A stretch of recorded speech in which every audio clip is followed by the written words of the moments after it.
आज अपनी देश, धर्म, सभ्यता, संस्कृति और जो जीवन मूल्य है, ये जो चुनौती है गौ माता के संरक्षण संवर्धन की, ये बहुत ही हमारे लिए, और जिसे कहना चाहिए जीने के लिए आवश्यक है और हमारा गौरव भी है, हमारी प्राण शक्ति है। तो इसकी चिंता आप सबको मैंने काफ़ी हृदय की गहराई से अनुभव करते हुए कि आप सबको और ये बड़ी और मन से, हृदय से, और केवल चिंता ही नहीं है, तो जो भी आज ईश्वर की कृपा से, अपने परिवार के कारण से, सामाजिक बंधुओं के कारण से हमें जानकारी मिली उसके बारे में, और जो कुछ हम कर पा रहे हैं, तो वो हम अपनी बुद्धि, विवेक, क्षमता से कहीं ज़्यादा कर रहे हैं। भले ही वो सुनने में और देखने में बहुत न्यूनतम हो, लेकिन कुछ कर रहे हैं, ये एक बड़ी विशेषता है। तिवारी जी भी बार बार आपको यही बात कहते थे कि भाई आप क्या कर रहे हैं वो बताएं, क्या करेंगे वो बताएं। और स्वामी जी ने भी कहा कि भाई करने से होगा, केवल चिंता करने से नहीं होगा, करने से होगा। और भगवान कृष्ण ने गीता में भी हमें यही तय किया है कि भाई कर्म करो। जो भी जीवन में उतार चढ़ाव आते हैं या हमें छोटी बड़ी समस्याएं सामने आती हैं, वो किए बिना नहीं होंगे, वो आप कर रहे हैं। यहाँ बैठे हुए जो हम सब हैं, तो इसलिए एक तो इस बात का अपने को गर्व चाहिए, हम थोड़ा कर रहे हैं, इसकी चिंता नहीं करनी, हम कर रहे हैं, ये हमारे लिए गर्व की बात है। अब उसमें कैसे शनई शनई वृद्धि हो, कैसे कैसे जो हम उसके माध्यम से कोई लक्ष्य प्राप्त कर सकते हैं, वो लक्ष्य के निकट पहुँचें, इसके लिए प्रयत्न करते हैं।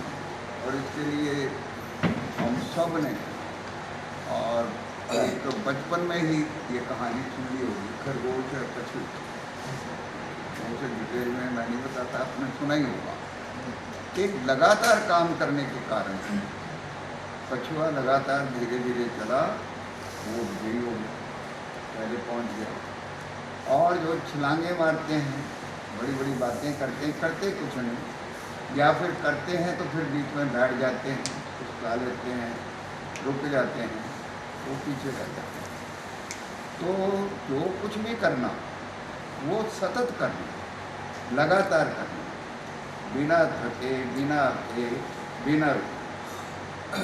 और थोड़ा करें, लेकिन उसके परिणाम ज़्यादा अच्छे हैं। और आपने देखा होगा, अपने जीवन में अनुभव किया होगा कि भाई, और ये जैसे आज हम शायद हमारे बड़ों की अपेक्षा ऐसी होगी कि भाई और 100 लोग आने चाहिए, ये महत्व नहीं रखता, संख्या महत्व नहीं रखती। एक भी व्यक्ति, एक भी कार्यकर्ता जो संकल्पशील है और अपने विषय का ज्ञान रखता है, वो अकेला ही बहुत कुछ कर सकता है। कांग्रेस संघ में और एक गीत कहने का बचपन से अक्सर मिला, ये मत कहो कि जब मैं कर सकता क्या अकेला, लाखों में काम करता एक सूरमा। तो जितने भी सफल पुरुष हम देखेंगे, वो कोई ऐसा नहीं है कि भाई बहुत बड़ी बड़ी टोलियाँ लेकर, बहुत बड़ी बड़ी व्यवस्थाएं लाकर और बड़ा धन धान्य की व्यवस्था करके और उन्होंने काम शुरू किया। उन्होंने और जीरो से और काम शुरू किए, और करते करते उनको यहाँ तक ले गए कि जिसकी कल्पना उसको भी नहीं होती थी, करने वाले को भी नहीं होती कि भाई हम ये कर सकते हैं।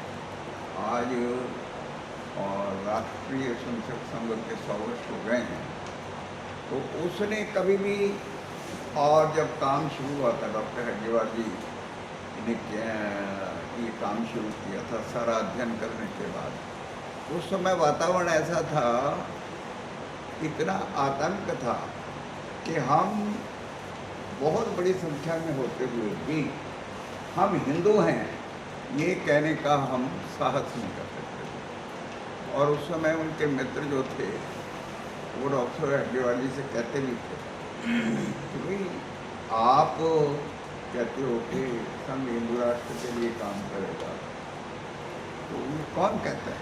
तो कोई भी नहीं मानता। उन्होंने कहा डॉक्टर हेडगेवार कहता है कि हिंदू राष्ट्र। और आज जो हम देखते हैं तो 100 वर्ष की तपस्या के बाद, और आज हिंदू राष्ट्र जो है, हिंदू तो गर्व से कहता ही है सारे संसार में भी, और जो सज्जन शक्तियाँ हैं वो गर्व भी करती हैं और गर्व से अपने आप, ये मतलब प्रत्यक्ष। और ऐसे अपने सब महापुरुषों ने करके दिखाया।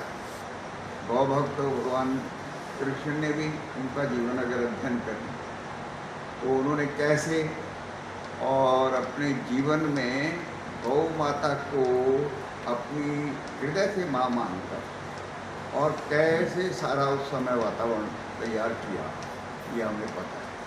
तो इसलिए एक तो ये हम मन में कभी भी हीनता की भावना नहीं आने देनी चाहिए कि भाई और इतने वर्ष हो गए और कुछ नहीं हुआ। तो एक आरएसएस के जो द्वितीय सरसंघचालक थे, उनके भाषण में एक बड़ा सरल सा उदाहरण आता है। तो वो लिखते हैं कि भी एक बार और दो सन्यासी, दो युवक और सन्यासी बनने के लिए उन्होंने तप शुरू किया। तो तप शुरू किया तो कुछ समय व्यतीत हो गया, तो नारद जी वहाँ से जा रहे थे। तो नारद जी ने पहले और संत से पूछा, नारायण नारायण अपना करके, कि भाई तुम क्या कर रहे हो? कहते जी हम भगवान की प्राप्ति के लिए तप कर रहे हैं। तो उन्होंने कहा कि भाई बड़ी अच्छी बात है। फिर क्योंकि नारद जी की ख्याति ऐसी थी कि ये सीधे सीधे भगवान से और संबंध रखते हैं, तो उस संत ने उनसे पूछ लिया, तपस्या करने वाले ने, कि आपको भगवान जी के साथ है, हमें कब दर्शन उनके होंगे? उन्होंने कहा कि भाई अभी तो मैं 3, 4, 5 साल ऐसे ही तप कर। तो वो सन्यासी जो था उसने अपना वो आसन उठाया, अपनी लुकुटिया उठाई और छोड़ छाड़ कर 3, 4 साल ये क्या काम है, और छोड़ छाड़ कर चला। अब ऐसे ही वो चलते जा रहे थे, तो चलते जा रहे थे, दूसरा मिला बड़ा।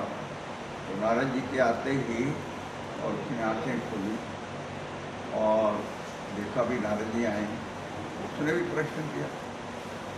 तो उन्होंने कहा कि देखो भाई सुन लो, ये तुम ऊपर पेड़ देख रहे हो, किसका पेड़ है? उसने कहा इमली का। तो इमली के पेड़ में हम देखते हैं कितने पत्ते होते हैं एक टहनी में। उन्होंने कहा ये देख लो भाई, जितनी टहनियाँ हैं, टहनी में पत्ते हैं, इतने वर्ष अभी आपको तप करना पड़ेगा। वो नाचने लगा और घूमने लगा वहाँ। मुझे तो भगवान मिलेंगे, मुझे तो भगवान मिलेंगे, मुझे तो भगवान। तो नारद जी ने कहा कि तुम क्या हो गया है? तो जी मुझे तो भगवान मिलेंगे, मुझे तो भगवान। मतलब अपने लक्ष्य के प्रति इतनी निष्ठा चाहिए।